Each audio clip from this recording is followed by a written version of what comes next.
Hello Kavi, it's Sriram from. Hello. Bro சொல்லுங்க. ஸ்ரீராம் தெரியுதுல்ல? தெரியுது ப்ரோ, தெரியுது. ஓகே. ஒரு எமர்ஜென்சி சிச்சுவேஷன். ஓகே. நீங்க நியூஸ் பாத்தீங்களா? பார்த்தேன் ப்ரோ. இது அண்ணாவுக்கு இந்த டிவோர்ஸ் மேட்டர் தானே? அது கொஞ்சம் நம்மளுக்கு நம்ம கையமீறி போற மாதிரி இருக்கு. லுக் லைக் டிஸ்கம்ஃபர்ட் சிச்சுவேஷன்ல இருக்க மாதிரி இருக்கு. இப்ப சீஃப் என்ன சொன்னாருன்னா, we have a tool kit. நம்மளுக்கு எப்பவுமே என்னென்ன பேசணும் ஒரு டூல் கிட் இருக்குல்ல, அதுல என்னென்ன இருக்குன்னா, கரூர் இஷ்யூ வச்சு அண்ணாவை முடக்க பாத்தீங்க, தென் ஜனநாயகனை முடக்கிட்டீங்க, தென் பிஜேபியோ திமுக கூட்டு சேர்ந்து அண்ணனை 2 நாள் சிபிஐ ஆபீஸ்ல வச்சு விசாரணைன்னு அடக்கழிச்சிங்க கூட்டணிக்காக.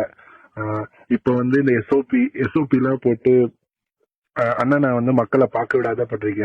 இதெல்லாம் மக்கள் பார்த்துட்டு தான் இருக்காங்க. they are seeing all these things. they are counting your days அப்படின்னு போட்டு டிஎம்கே அகேன்ஸ்டா ஒரு ஹேஷ்டாக் ட்ரெண்ட் பண்ண போறோம். we support விஜய் அண்ணான்னு.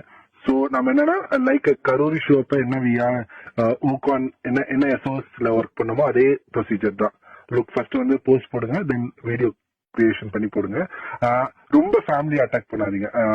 சங்கீதா மேம் அட்டாக்லாம் பண்ணாதீங்க. இதுக்கு பின்னாடி டிஎம்கே தான் இருக்கு. சோ டிஎம்கே தான் லீக் பண்ணிருக்கு.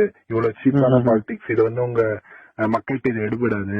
மக்கள் இன்னும் அண்ணனுக்கு அனுதாபம் பட்டு இன்னும் நீங்க அண்ணனுக்காக அண்ணன் ஜெயிக்கிறதுக்கு நீங்க ஒரு வழிவகை பண்ணிருக்கீங்க. லைக் சொல்லணும்னு சீஃப் சொன்னாரு. So look on this. நான் உங்களுக்கு அந்த டிராஃப்ட் அனுப்புறேன். Look on this, then it is in hashtag we support Vijay அண்ணா. So support Vijay. Okay bro. But already we stand with Vijay அண்ணான்னு சொல்லிட்டு we stand with Thalapathy something அந்த மாதிரி ஹேஷ்டாக் ஓடிட்டு இருக்குல்ல? இல்ல இருக்கு.